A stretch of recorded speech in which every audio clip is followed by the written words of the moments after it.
akala natin sa manubilang issue natin sa bull race yun, maghihinala tayo. Pero totoo niyan,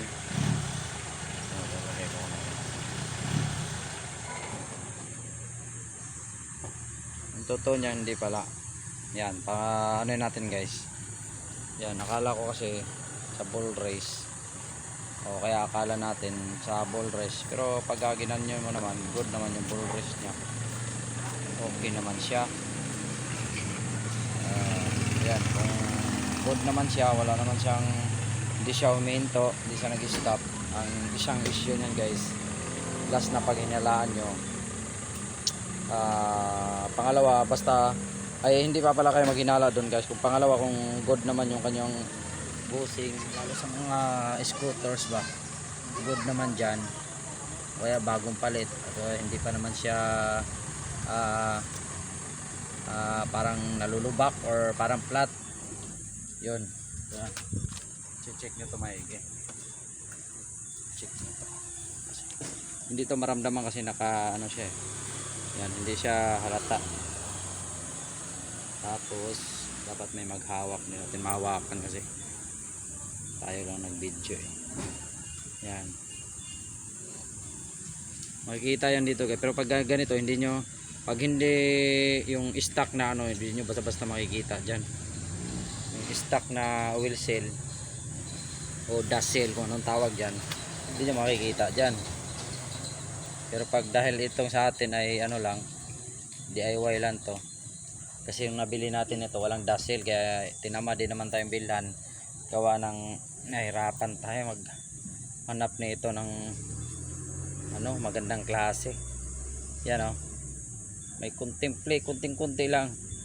Tapos ang akala mo, ang pakiramdam mo, para siyang ano, para siyang tawag nun, sumisipat ba, ano ba ang Bisaya sa mukalit-kalit lang ba, sa Tagalog siguro, malalim na Tagalog, sumisipat siya guys. Kumbaga sa mga four wheels, magugulat kayo, gumaganyan.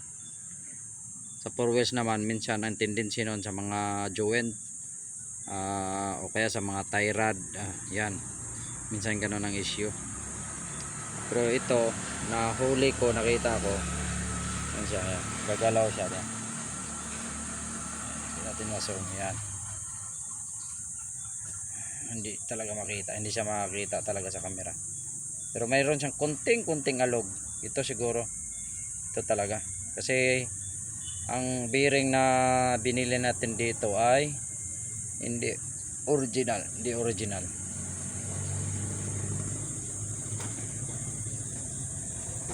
Tsaka sa mga Mio guys, maliliit ang bearing.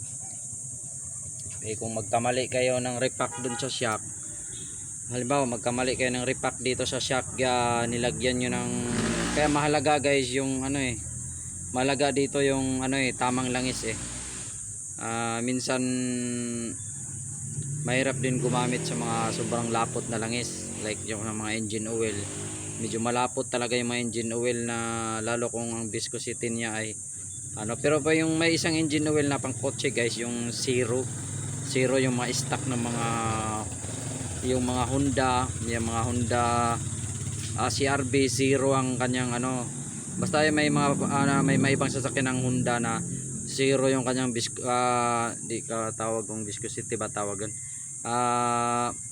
nasa isang video ko yun pa-search nyo na lang.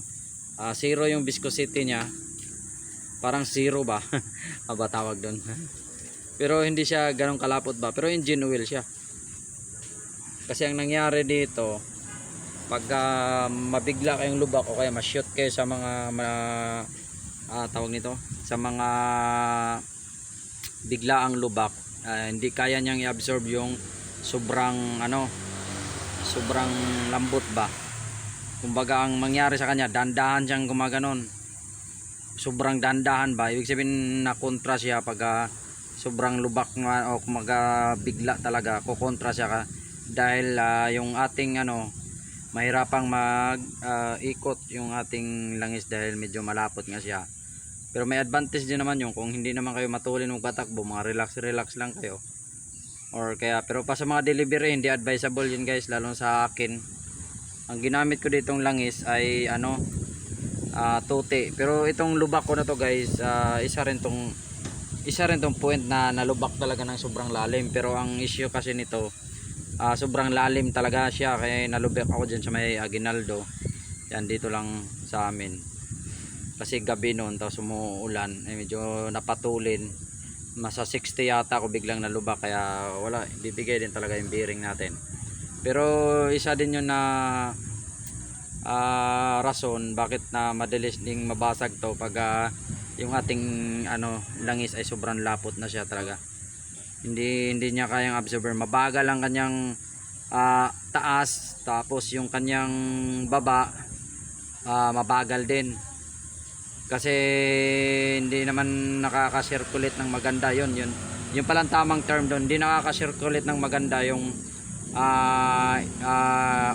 langis mo dito sa fork nyo, sa ating tinidor, kasi sobrang lapot niya.